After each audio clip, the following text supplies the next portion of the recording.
Good morning, everyone, and welcome to episode 226 of the Sticks and the Six podcast.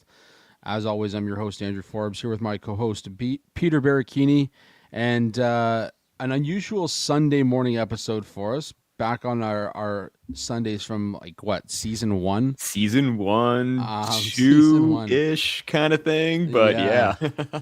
But we do have a special guest coming on. We kind of hinted at that on Wednesday when we kicked off episode 225. So we're just kind of giving a quick open here before we get our guest on the show. We're going to talk some NHL Draft coming up. We're going to talk some Gavin McKenna as he's on a heater as of late. And then, of course, we'll talk some Eason Cowan, some Leafs prospects, and all that fun stuff. But before we do, we're brought to you by the fine folks at the Hockey Podcast Network and the fine folks over at DraftKings Sportsbook. An official sports betting partner of the NHL is built for the fastest game on ice. With player props and live betting, every shift, every shot, every save gives you options to get in on the game with DraftKings Sportsbook. As I mentioned before, the futures will be up now for the MLB 2026 season. As spring training has gotten underway, new customers bet just $5, and if your bet wins, you'll get $300 in bonus bets instantly. Download the DraftKings Sportsbook app and use code XXX, that's code XXX, to turn $5 into $300 in bonus bets if your bet wins. In partnership with DraftKings, the crown is yours. Gambling problem? Call 1-800-GAMBLER. In New York, call 877-8-HOPE-NY or text HOPE-NY. Connecticut, call 888-789-7777 or visit ccpg.org. On behalf of Boot Hill Casino in Kansas, wager tax pass-through may apply in Illinois. 21 plus in most states. Void in Ontario. Restrictions apply. Bet must win to receive bonus bets, which expire in 7 days. Minimum odds required. For additional terms and responsible gaming resources, see dkng.co/audio. Limited time offer, copyright 2026, NHL. All rights are reserved. Well, Peter, I'd be remiss if we didn't talk about last night's game for the Maple Leafs against the Ottawa Senators. 3 straight losses to division rivals to open up the rest of the regular season following the Olympic break. But before the results, there was a whistle. They introduced their 3 Olympians, Nylander, Ekman-Larsson, and of course gold medalist Auston Matthews, to a slight spur of boos to start it out, but ultimately a standing ovation. I know there was a lot of speculation of how the Leafs fans were going to react to Auston Matthews coming out of the Olympic break. Your take on what transpired during that whistle? Honestly, because initially I thought that they were going to do it right before puck drop, and I thought, okay, what's kind of going on here? Usually when they do like an acknowledgement of something, special, like a gold medal win or whatever, but it was right to do it all of them at intermission with Nylander, with Ekman-Larsson. I did find it very odd at the beginning, but then as soon as they went to the commercial break and they said, we're going to stay here, they're going to do an announcement for that. I'm like, okay, here we go. What's the response going to be? Because there was a lot of backlash.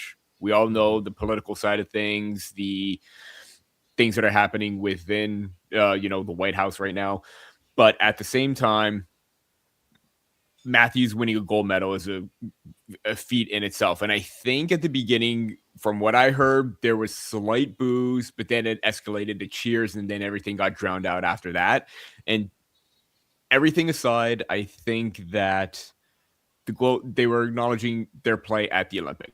Only the Olympics, nothing else. And I think getting the recognition of winning the gold medal was really important. And I thought the response was really well. I understand why there were boos. I think it was boos because maybe he was wearing the U.S. jersey, maybe because they lost to Canada. I think, who knows? We don't know what the fans' thought process was there.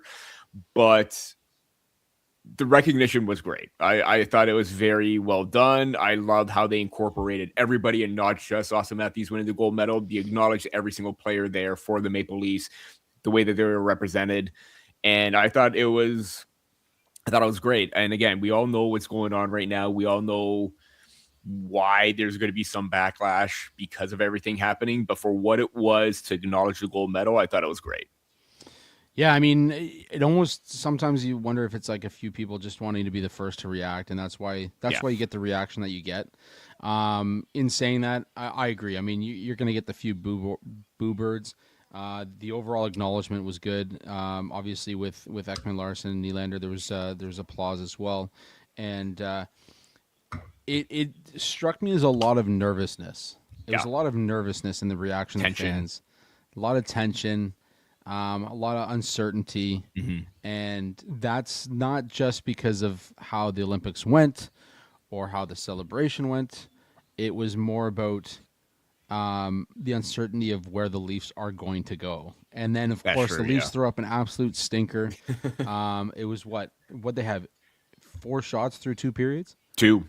They had the two that led to the Riley goal, and that was it. That was through one, That correct? was through one, And and they then they only had had 10 throughout 40. that's right, that's right. So, yeah, I mean, post game comments by both Berube and Austin Matthews were about finding that passion, finding that drive, that pride of playing for the Maple Leafs. Hmm. And I'll say it, on one side, it was nice to hear it from your captain, who captained the Americans to the gold medal, to Where come out and pride was say, all on the line. where pride was all on the line, to come out and say, yes, we absolutely need some pride and some passion in our play. At the same time, I think it was this week has made it official that this is the end of the line for the Maple Leafs this season.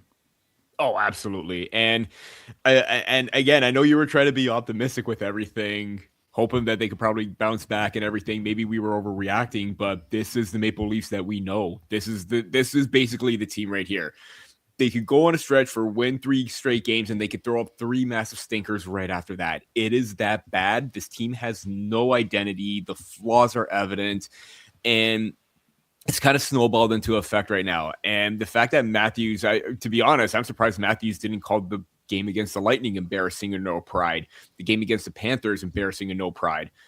This one here kind of said it a lot. And there was a lot of writing on it because this could ultimately decide. I mean, I think they decided before the break their, direction for the deadline. If Brad Treliving had any indication or any, second thought that things could work out, it most certainly didn't. And I know, Jordan's going to love this because, I'm going to acknowledge the Senators. They were great from start to finish. Even after the first goal, they were relentless time and time again. Did not like really Greg going after Stolars. I will say great on Stolars for standing up because of the history for that.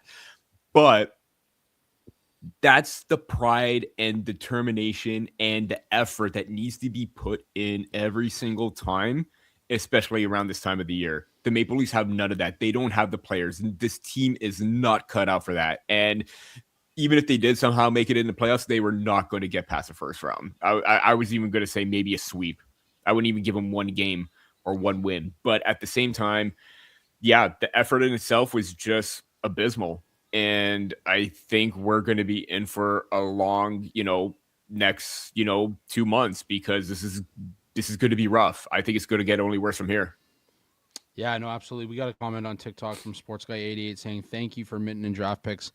You're very welcome because You're welcome. that seems to be the way the Leafs run sometimes. Anyways, we do have our special guest here to join us now.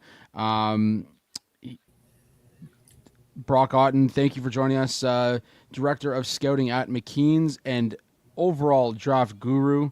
Welcome to the Sticks and the Six podcast. We appreciate you joining us this morning. Thanks for having me, guys. Brock, it's really great to see you. And I was talking a little bit off air with Andrew, too. The last time that we actually tried to do something, it was about a couple years back where we're doing something for THW for like a prospect show. We had you on as a guest and we were interrupted by a massive storm. Couldn't do it then. Everything was cut out. No power, no reception. And glad that you're on this time so we could actually fully talk Maple Leafs prospects and everything like that.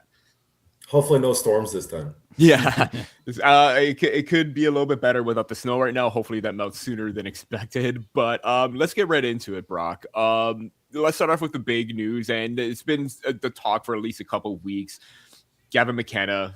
It's been an up and down roller coaster season for him, especially for the draft year. Coming into the NCAA, big step for him. looked good, didn't look good. World Juniors looked good. Would have liked to see him take a little bit more charge, but then January hits. He started to get on a heater.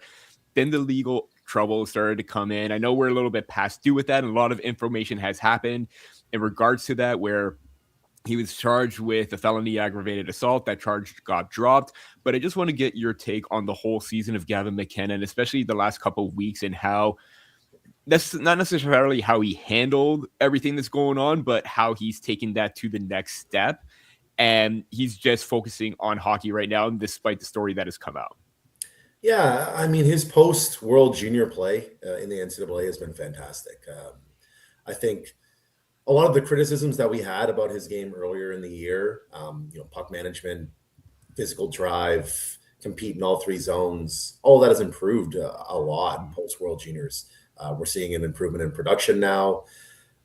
Basically, he's doing everything we wanted him to do at the NCAA level, right? Like why he chose to leave the WHL to go to college to try to round out his game a little bit more and be challenged at a new level. And I mean, maybe it was unfair to expect him to just go into the NCAA and completely dominate the way that he was doing in the WHL. Not maybe, it probably was, right? So the fact that he's made those adjustments, I think, speaks volumes to the kind of player he is, the kind of upside that he possesses. I mean, thinking about what happened off the ice, now that we have sort of all the information, I mean, I don't see that impacting his draft stock. If anything, I think there'll probably be quite a few NHL general managers who look at that situation and say, I like that. Like, I like that this is a guy that, took this situation into his own hands and stood up for himself and his family, and is the type of guy that's going to do that at the NHL level too, right? If anything, the one concern about McKenna was the lack of size and being able to withstand the physical rigors of the NHL game. And I think that sort of off-ice incident kind of shed some light on the fact that he is going to battle and he is going to compete, and he's not somebody who's a pushover. And I mean, I say that now that we know the full context of the situation, right? And I think that's why it's really important. Like when that news first broke, right? A lot of people sort of rushed to conclusions, and there was a lot of stuff coming out on social media. And I think it's really important to sort of take a step back and let everything kind of come out before you rush to decisions on some of these individuals, especially, a young man, a teenager, right? So I think it's sort of a learning experience for a lot of people in this scouting community as well. Yeah, I was going to compare charges south of the border to kind of a 5-minute major now in the game of hockey, where you can assess it and then kind of retract it as information comes out. So I'm glad you mentioned that, because it was very important. Like when it first came out, everybody was hammering down on the fact that he'd been arrested, the fact that he'd been charged, the felony assault, what he could be facing. Nobody took a second to kind of breathe and say, hey, what are the logistics to this situation? So in saying that, I mean, a lot of the conversation that surrounded that was whether people take him off the rankings, whether they move him down in the first round. He's come back and he's been one of the hottest players in college hockey since that incident. Where does that affect his overall standing as potential first overall? And has Stenberg kind of taken that jump over him, or can you agree that maybe McKenna's play as of recently has kind of pushed him back into that conversation as first overall? I just don't see it really having an effect on his draft stock. Obviously, scouting staff, general managers are going to do their due diligence at the draft combine. It's a question he's going to ask or have to answer probably in every single interview that he has. And in a variety of different ways, right? In different contexts, they're going to push him. And that's something he's going to have to be prepared for. But at the end of the day, I think the real threat to his draft stock is the play of some of the other players, right? Stenberg is having a historically good season in the SHL for somebody his age. Keaton Verhoff has really been stepping up his game with North Dakota. He's been playing better and better of late, in my opinion. You've got a guy like Albert Smits now transferring to the DEL. We'll see how he does there. Obviously, he's had a good year in Finland. He had a great Olympics. You've got Chase Reed and Caleb Malhotra in the OHL. Malhotra is somebody who has just continued to get better and better and better every single month of this OHL season, adding different elements to his game. You know, if Malhotra ends up being the leader in scoring in the OHL playoffs and Brantford wins an OHL title, I mean, this is a guy that people are going to be looking at in that same range, right? There are a lot of contenders. It's very early and it's very late in the draft season. I know that's a contradiction, but when you look at sort of how this draft year is unfolding, the more we push closer to the draft, the more it seems like there's quite a few contenders for that first overall pick. I think that this is something that's going to be really heavily debated as we move closer to the draft in Buffalo. You just mentioned how this could be a very, very contested draft, especially at the top. And it kind of, because there's no consensus number one, even last year, we thought James Higgins would be the number one, but then you started to get the play of guys like Matthew Schaefer moving up and everything like that. It kind of feels like that uncertainty, and not that it's not just like 2 or 3 players. You got a plethora of players right now that could easily move up. Especially like you mentioned Caleb Malhotra too, how this is kind of like a weak class for centers, which is never usually the case. And he's vaulting himself up to a top 10, top 5 kind of spot right now. I just want to get your take on some of these other players and what are their odds for first overall, because it still kind of feels like it's going to be McKenna and Stenberg. That's where it kind of feels like the consensus is between the two. Or is there like a dark horse player that could still kind of like shift their way up and oversee both of those players? I just really think it depends on 2 factors. One, how the rest of this year goes. Mm-hmm. You look at a guy like Verhoff, for example. I would imagine we see him at the U18s. I don't think that his NCAA year is going to extend a ton into the NCAA playoffs. So I would imagine we see him there. If he is the best defender at that tournament, I mean, that could go a really long way to improving his chances of being a first overall candidate. You know, let's say Albert Smits has a fantastic start to the DEL or end of the DEL season into the playoffs, ends up playing at the World Championships for Latvia and has an outstanding World Championship. Think about like how Moritz Seider kind of exploded onto the scene back in his draft year at the World Championships. There's just so many things that could play into this. I think how, and then I said 2, the second thing would be how the draft lottery falls.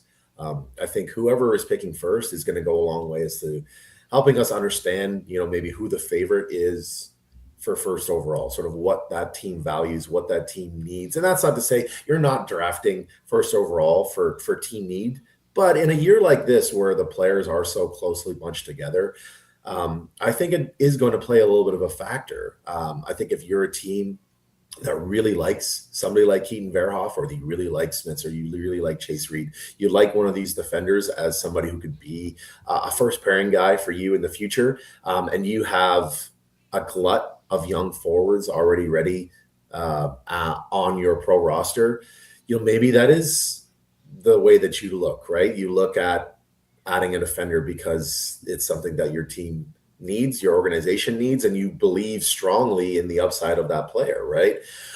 So I think it's sort of twofold. I think how the rest of this year plays out, and I think how the draft lottery plays out is going to really factor into whether it's sort of a McKenna-Stenberg 2-horse race, or whether we start to add in some of the defenders. I mentioned Malhotra earlier too. I really do believe that he's somebody who's going to continue to push up the draft board, kind of the way that Caleb Desnoyers did last year, right? Mm-hmm. Like there was a point where, you know, people were saying that he might go as high as second. So yeah, I think it's just very wide open currently. Jordan in Ottawa says if it's Vancouver, he believes that they go Stenberg. He seems to love Swedish players out there. You mentioned how deep this draft is with some of those names that you're talking about. This is a draft where many teams want to be in that first round. Is it safe to say that this is maybe one of the deeper drafts we've seen the last, let's say, 4 to 5 years? It's definitely grown on me at the beginning of the year, like maybe into like November and December. I actually wasn't incredibly enamored with this draft class. I felt like there was a lot of good players, but I didn't see guys that I felt were going to be true difference makers in the NHL. But as the year has gone on, the growth in players like Smits and Malhotra, Oscar Hemming at BC's now that he's playing. You've got guys who are having really strong second halves of the year, and I feel a lot better about this class. I do think it's a bit top heavy. Depth, I don't know. I like it. If I was choosing in the top like 12 to 14, if I was choosing in the lottery, I'd be very happy. I would feel very confident that I'd be getting a player that could be a top 6 forward, a top 3 defender for my team for a very long time. But if I was picking in the late first, I think it's kind of like any other year. I think that you're going to have to do your due diligence. I think you can find players, but I don't know if this is a class that I would say is extremely deep, more deep than maybe other years. Brock, you just mentioned a guy like Oscar Hemming, and we will talk about the Maple Leafs and their, situation draft-wise with their picks and everything. It's just a great time that you brought up the draft lottery. But Oscar Hemming in itself, too, it looked really good at the Hlinka Gretzky tournament. We thought he was going to progress really well. We thought he was going to make the jump to the OHL, but then contractual issues where he couldn't play there. Tried to sign into BCHL, couldn't play there. It was just a lot of complications with him. And then he signs in the NCAA late, December. And then ever since then, feels like he hasn't missed a beat. He was always kind of viewed as kind of like that mid to late lottery pick into the early 20s. But do you feel like he's kind of solidified himself as a potential top 10 pick despite missing a good portion of the season? Yes. I think this is somebody that NHL organizations are gonna view as a playoff performer, somebody that they can count on in the playoffs. Maybe the kind of guy that's a 50-point guy in the regular season, but a point per game guy in the playoffs. I kind of view it similar to Adam Novotny in Peterborough as well. Two similar kind of players, play that sort of heavy pro style game, solid complementary pieces, who are going to be able to slot in your top 6, support some of your skill players, and be good performers in the playoffs when it matters most. And those types of guys we see year in, year out going higher than sort of the consensus has them. I just look at Hemming and how quick that adjustment to the NCAA level was, right? Like when we compare it to, maybe the criticisms we had about Gavin McKenna at the beginning of the year, right? And how it was sort of hard for him to make that adjustment. This is a guy that was just sitting on the sidelines for the majority of the year. Stepped right into a quality program, into a quality role in a quality program, and didn't seem to miss a beat.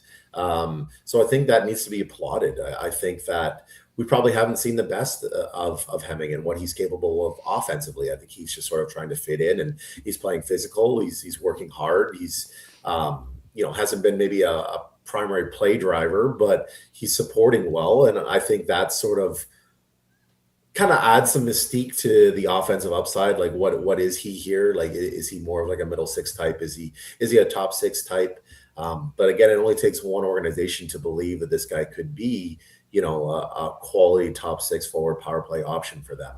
I do truly believe that he's somebody that is going to be very, very heavily considered inside the top 10.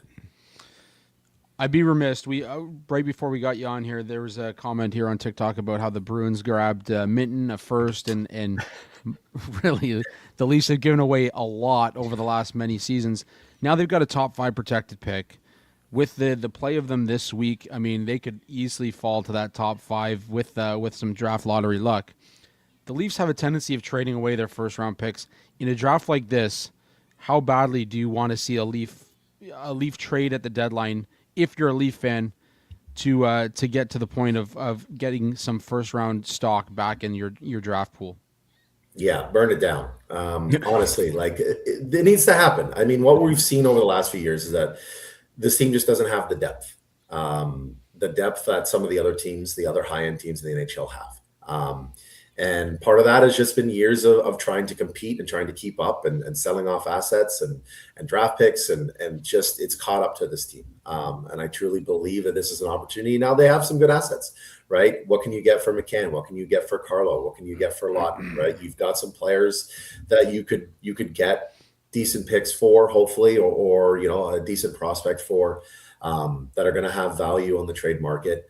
And I think you have to do that. I think that you have to put this team in the best position to try to make sure that that pick is top 5 protected. Or on the flip side, you've got to add then now, okay, like we need to make sure that we're trying to make the playoffs, because that's also not out of the realm of possibility, right? Like they're sort of in that no man's land where you just do not want to be. So you've got to pick one. You're either adding and you're burning down the organization even more to try to chase that, or you're selling off assets and Austin Matthews hurts his back in the gym, and shut down for the rest of the year. And, look, I do it in quotations, but how many organizations are doing this across all forms of professional sports these days, right? You look at the NBA and what they're going through and in the whole tanking situation, and teams understand how valuable it is to be picking in the top 5 and how that can be changing, like massively changing for your organization, right? If the Leafs were able to be bad enough to keep that pick and pick in the top 5, and they were able to land, somebody like a Smiths or a Chase Reed who could really just help that team on the back end and give them another young defender to build around, that would be so massive. And it's not attainable any other way. Unless you want to start entertaining the offer of trading guys like Matthews and Nylander, this is your only chance of acquiring these types of talents other than overpaying on the free agent market, which has been a challenge in itself for the Leafs because, certain players are avoiding the Leafs because it's a melting pot, right? It's pressure packed. The team has been up and down. So guys are looking elsewhere. You look what happened with Mitch Marner and how that ended and why it ended that way, right? And players talk. So this is an opportunity, I think, for the Leafs to try to get some assets back for some players that probably are, they're not in the long-term outlook of this team. They've been solid players, but a guy like Carlo, I mean, 3-4 years down the road, he's probably not a significant contributor to the Leafs. Same with a guy like Bobby McCann, right? So why not try to get assets for them? The other thing too to think about is you mentioned kind of putting somebody on the shelf. I mean, the conversation's been Matthew Nyes has been dealing with an injury all season long. There's a perfect example of somebody you could set aside for the remainder of the season, albeit I'm sure the players that we're talking here don't want to sit it out. But for that case, I mean, you sit him out, make sure he's healthy. He's one of your guys of the future, and really kind of try to stink it up the next 2 months and get yourself in that top 5, and maybe obviously then you're not moving that pick to Boston. Yeah, exactly. Even if you can get into sort of like that top 7 or 8 range, right? Because then you've got yourself a better chance of the lottery balls falling your way, right? Mm-hmm. It's funny you brought that up because the Maple Leafs, after their loss at Ottawa Senators, moved up 3 spots to 8th overall. Boston still has their pick, but that improves their chances of moving up. And the whole entire year, I've just been having fun with the mock simulator on Tankathon, and I just ran it before we got on, and Gavin McKenna is going to the Leafs. First round, I kid you not, one sim, nothing else. Jokes aside there, if the Maple Leafs, I know you've given out your names as well, but for potential top 5 picks or additions for the Maple Leafs, because they could use a little bit of everything at this point. If they were to sell off assets like a guy like Oliver Ekman-Larsson, the talk is that he has a lot of value, could get a first, could possibly get a prospect. And there's a lot of talk with him and the Edmonton Oilers and even Bobby McMahon and the Edmonton Oilers. And one thing that I kept going back to in terms of a prospect for the Maple Leafs, whether it was for McMahon or OEL, more likely OEL, but at the time it kind of felt McMahon was playing well and he could get this kind of addition, Bo Akey. And I'm just curious as to see, I had a little bit of trouble keeping up with both all leagues, junior, AHL, ECHL. What are your thoughts on Akey so far as not necessarily a confirmed pick for the Maple Leafs, but a hypothetical addition in a trade? Yeah, I mean, Bo's biggest asset is his skating ability. He's a phenomenal skater, extremely mobile defender. I think the key for him is just trying to find a role as a pro, and that's sort of where he's kind of struggled a little bit so far as a pro is trying to see where he fits in, right? Like he's not a classic offensive guy. He's not like a number 1 power play quarterback. That's not going to be his future role. He doesn't have the physical build or the physicality to be sort of a shutdown guy. So he's kind of stuck in the middle. And he's a guy that they're probably going to have to be patient with as he sort of carves out that role, builds confidence at either end to try to figure out where he fits in. If I was looking at prospects to target, I'd probably look at some other guys. I think that those types of defenders are so difficult to project. Sort of the average size, average abilities across the board, because a lot of things need to fall in line. A lot of development needs to happen for them to find that niche. Obviously, he has that high-end mobility, which is great. It gives him that foundation to try to figure out a role. But there's going to have to be some patience. You look at a guy like TSN's own Frankie Corrado, right? Was a highly mobile defender, kind of fit that same sort of role, right? Was a good OHL defender, highly mobile, never really found that niche as an NHL player, right? Without, improvements in any one area. So, yeah, those guys they're just so hard to project. Just overall, we talk about the Leafs draft stock, but at the same time, their pipeline is pretty bare. I mean, you're talking like maybe Eason Cowan considered still a top prospect for them, given that he hasn't played a full season yet. But outside of that, I mean, goaltending might be their strongest point in terms of their pipeline. What are your thoughts on not only the Leafs going to get draft stock, but the Leafs going out to get prospects and some players that they can put back in the pipeline and try and develop within their system? Yeah, that's the key. If you're going to retool, it needs to be from that end out, right? You need to have young players that are contributing on your NHL roster, because that's what's going to give you the cap relief moving forward to try to add in some star players to support those guys, right? It's sort of the Tampa Bay Lightning model, right? That's how you win in the cap era. So when you look at the Leaf system, they've actually, with what they've had, I mean, some of their picks do look great. Some of their later round picks have developed very well. But even within that, when we talk about guys like Kolar, Nancy, Holinka, those guys have developed incredibly well. But I don't think we're looking at top of the lineup players here, right? Kolar hits. He's probably, a high-end third-line center. A guy like Holinka hits probably in that same range. Nancy probably a third line winger, right? We're not talking about finding that diamond in the rough, who's suddenly going to be a point per game player at the NHL level. So the Leaf system is very bare, and that's part of why I think selling off some assets does make a lot of sense to try to beef that system up a little bit. And in doing so, your retool can be fairly quick. If you draft well, you can then use that capital, that prospect capital, to bring in players. If you draft well, you're always going to have tradable assets that you can use to try to improve your team if it feels like your team is ready to compete in the playoffs. So yeah, it's definitely something that I think the organization needs to do. It's time for that. Brock, one of our viewers here, Jordan, just mentioned Harry Nancy, and you also brought him up too. Really great kind of addition late in the 2025 class. I just want to get your take on the players so far that have really stood out for the Maple Leafs, like Nancy, like Tyler Hawkins.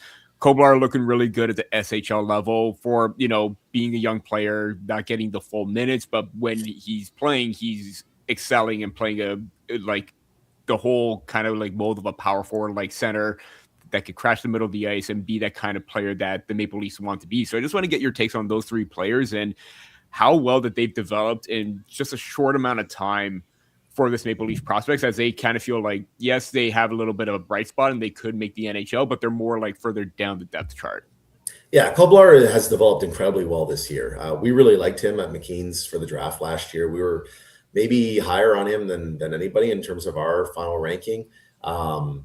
He has been, I would say, better than we expected him to be this early.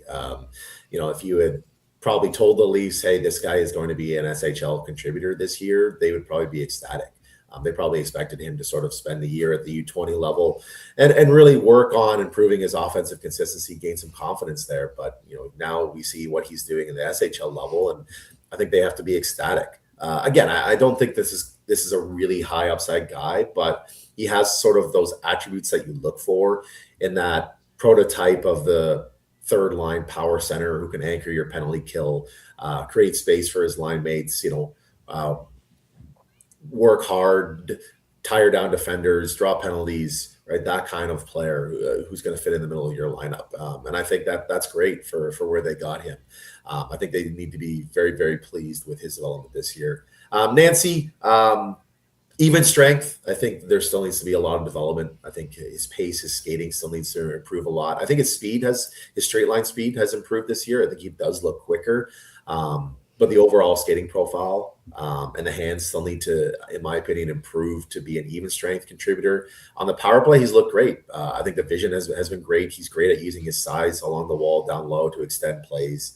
And he has the vision that you want to see in that type of player, right? Who can take advantage of those prolonged possessions that he's earning. So he's had a really, really good year, even though Owen Sound has sort of struggled in the second half of the OHL year. I think he's positioned himself very well from a development standpoint to continue to improve. And Hopkins is a guy, he's kind of the equivalent of what we talked about earlier at forward, the Bo Akey at forward, right? Like there's a lot of different tools there. It's how he sort of adapts to utilize them. Good skater, average kind of around the board for other skills. How he sort of develops into a niche player is going to be key for his development. I think the fact that he got traded to Guelph is great because he's going to be part of a Memorial Cup run there next year. It's going to be great for his development. The Leafs have to be very, very happy with that. I think he is a guy that has a chance to develop into a middle six guy as long as the physical engagement continues to improve. He needs to get a little bit stronger to be better on the puck, be a little bit more consistent off the puck. But the skating and pace are there. He's got a high-end shot. He flashes high-end skill. I think it's just a matter of putting it all together and seeing sort of how he can, again, I keep using that word, but sort of find that role, find that niche that he's going to need at the pro level. A lot of guys who sort of fall in that middle ground, that's their biggest obstacle as a pro player. And 23 points in 24 games in that trade since coming over, and already has a letter for Guelph Storm. So he's already playing a big factor, and that trade's paying off dividends for the Storm right now. One final question, Brock, in regards to, and we've talked about, you mentioned Frankie Corrado too, how, and even on the segment on TSN Overdrive recently, they were talking about Eason Cowan. I wrote about Cowan, how the Maple Leafs are kind of mismanaging his minutes, his play before and after the Olympic break. It kind of felt like, I know that there was that whole 17 game, point where they couldn't send players down, but I think if maybe they'd sat Cowan a little bit more, they could have sent him down to the AHL, get some minutes during the Olympic break, and then call him back up afterwards. They didn't send him down. It kind of feels like right now, and even Berube's comments, they feel like he's an important player, but he's not getting the ice time. Where do you stand on Eason Cowan and the development so far with the Maple Leafs? And is the talk about mismanagement maybe a little bit more of an over-exaggeration from everyone in Leafland, or is it actually something to be concerned about because of the healthy scratches, the way the veterans are playing? It kind of seems like a double standard going on here. Yeah, I think it's sort of twofold. I think that on one hand, I think probably we as a fan base, the organization maybe to an extent as well, maybe overestimated his NHL readiness. And I'll touch on that sort of in a second. And then the other end of that, I think you do need to sort of look at yourself in the mirror if you're the Leafs and look at how you develop players over the last 5 to 6 years. You look at, I'm not going to say the failure, but like Nick Robertson obviously has had some injuries, but he hasn't sort of lived up to the hype that we thought that he would end up fulfilling. Matthew Nyes, maybe the lone sort of exception here, who's been better probably, other than maybe a stretch right now where he's clearly banged up, but better than we expected him to be and quicker than we expected that to happen. But outside of that, the organization has sort of struggled to fill in those depth pieces, right? To fill in the gaps. And that's why they're kind of in the position that they're in, right? So I think the biggest thing for Cowan transitioning from being a star for the London Knights is how to play without the puck. I think that that's the one thing that he's struggling with. In London, it was the Easton Cowan show, right? Like, he drove play, and he dictated pace. And now he has to be a support guy. He's got to be a complimentary guy. And he's trying to figure out how to do that. And at times he looks lost in doing so, right?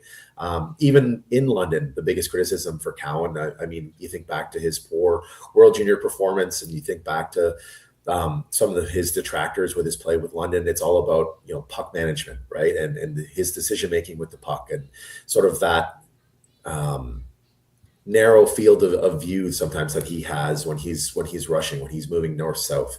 And I think that it's probably no surprise that he's had some problems with, how to sort of fit in when he's not driving play, right? When he doesn't have the puck on his stick.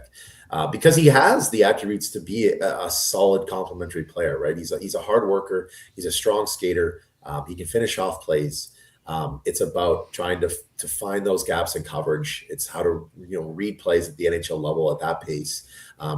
It's not just about being a quick skater like Cowan is, right? There's so much more that goes into it. It's how to utilize your skating at the pro level.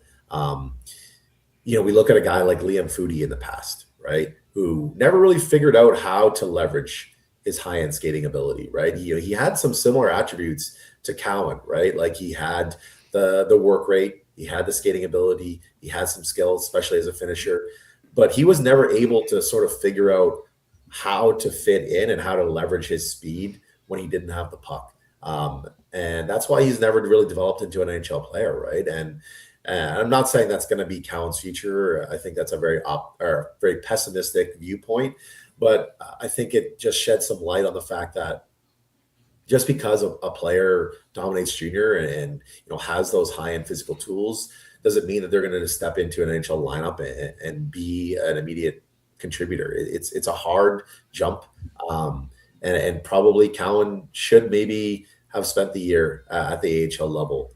Maybe early on when they figured out that, there was some areas that he needed to develop further. I was just going to say too, I think that's a bonus in like adding this NCAA route for some of these kids too, right? Because you kind of open up that new ruling on, you get one young player playing at the AHL level, but at the same time, like, especially for goaltenders who develop later on in their careers anyways, to have that ability to go NCAA now, all of a sudden you get that ability to kind of develop against some players that, shorter season, but, maybe a different skill set than sitting in junior and putting up a, 140-point season with not really any development. Yeah, absolutely. It's definitely going to change the landscape of prospect development. We're kind of likely to see probably a sort of ladder develop, right? Like CHL, NCAA, AHL, NHL, with some players obviously skipping that ladder, skipping a rung on that ladder. But I think it does sort of open up that traditional development path, because I do think that there is a step up. Obviously, the age plays a factor there, but there is a step up from the CHL to the NCAA. And I think that does really, really help with prospect development, not having that huge jump that a lot of players really, really struggle with going from the CHL to the pro level. Brock, we thank you for coming on this morning to talk everything prospects, 2026 NHL Draft, Maple Leafs, giving your take, giving your thoughts. We really value your insight. Thank you so much for coming on. For those that have just tuned in or can't find you anywhere, if you want to plug your work, where they could find you, where they can interact with you and talk prospects. Sure. Yeah. I mean, you can find me on X. I still hate calling it that. We do too. You can find my work at McKeen's. I've had my own stuff on OHL prospects for a couple of decades now. McKeen's, we've got our annual NHL affiliated prospect report coming out soon, which will rank the top 200 affiliated prospects, organizational rankings. The Leafs are not going to be high on it. I will tell you that right now. So that's going to be coming out probably towards mid-March, maybe towards the end of March. It's a big project. And then we'll have all of our NHL draft stuff, our annual coverage, moving towards the draft. Draft Guide usually publishes at the beginning of June, usually after the U18s. Appreciate it, Brock. Thank you so much for your time. Yeah, my pleasure, guys. Thanks for having me. Thanks again, Brock. Take care. See ya. Well, Peter, we're getting into that season, right? We're getting into the draft season. We're going to be talking a lot more prospects. Obviously, draft this year in Buffalo, so nearby. Leafs, we're going to be seeing if they get into that first round. Jordan has been very active in the chat. Yes. Some trade ideas for Matthews. Probably the closest thing I've seen to something that could happen, like out of anywhere, to be honest, with Carolina. But I don't see them moving on from 34 and 88. I do see them moving some of the assets they do have. I think they've made that call. They've become sellers. There's no doubt that we're going to see some heavy action as we go into the trade deadline. Now, just 6 days away, 5 days away, Getting close to less than a week. Yeah, so it's going to be full on rumor mode right now. Yeah, it's going to be interesting. Hockey Clips official jumped on from TikTok Live as well. Mitch's trade to Vegas was devastating for Leaf fans. Yeah, I mean, we knew the return was going to be very, very low. Yeah. Like Vegas had all the cards and they knew what they were doing. Yeah, absolutely. And Jordan, just a quick question before we close it out here. Who you guys like Toronto to draft if they get into the first round? Oof. Really good question. I mean, obviously, if they win the draft or because they have the improved odds, they're back in the top 10. If they get the first or second overall pick, obviously you're looking at Stenberg, McKenna. But a lot of the guys that Brock mentioned too, I'm a big Caleb Malhotra fan. He's moved up my rankings throughout the whole entire season. And in the event that you do move on from John Tavares, he's getting older. At least you have a center in the pipeline that could come up. And I like the competitive edge, the smarts, the playmaking, the pace that he plays with. I'm a big fan of that. All the defenders too. I don't think you could go wrong with one of Verhoff, Reed, Chase Reed. Chase Reed's a Chase good Reed, Albert Smith, Daxon Rudolph, Carson Carrolls as well. Really, I still like Tynan Lawrence, despite the fact that the points haven't come in 15 NCAA games. But I do like that, pace that he brings with. He's a creator. When he ever has the puck, he's a great support player as well. Ethan Belchet's on the wing too. So I think there are a lot of options for Toronto, especially within that first round. If they keep that pick, if they do get towards later in the first round, obviously it's not necessarily hit or miss, but there's some guys that you could probably take it from the second if they're higher up on them. You could probably look at a guy like Maddox Dagenet, Alex Command, a few other centers with like good upside. Dagenet, a little bit more of a power element and shoot first mentality. Command has really impressed me throughout the year. He's improved. Yeah, a lot of options, especially at the top, because I don't think you can't go wrong with any of those players in the top 10, but still some options, later on in the second or late to first, early second. Yeah, Jordan says Leafs desperately lacked a 1AD. I tend to agree. Mentions Ottawa Sanderson on the first pairing, Chabot on the second now. Likes I think Carson that feels like Carrolls. a priority. Yeah, likes Carson Carrolls. Thinks he'll be an animal. But yeah, I like. Also, Jordan, Maddox Dagenet, Quebec Rampart Center. I would highly recommend checking him out. Yeah, definitely. I do think like if the Leafs were to pull a top, 3 to 5 pick as 10th from the bottom, you're gonna hear the people saying that it's all fixed, getting Toronto somebody again. But anyways, it's been a fantastic show. Obviously, getting Brock on was huge for us, and we wouldn't have it any other way. Sunday morning show, back to what we're used to. As you can hear the shouting in the background. That's what happens when you get two young kids on a Sunday morning. Anyways, with that, Peter, we'll talk again this coming week. Another Wednesday afternoon show. And we're back into the 227th episode next week. So for now, thanks to Brock for jumping on with us. Shout out to the Hockey Podcast Network, and make sure you take a look at the show description for your promo codes for SeatGeek and BioSteel, as well as DraftKings. Until next week, until Wednesday, that's all we've got here on the Sticks on the Six podcast, episode 226. And we're going to leave you with our good friend, Alex Hobson, and his hit, 25.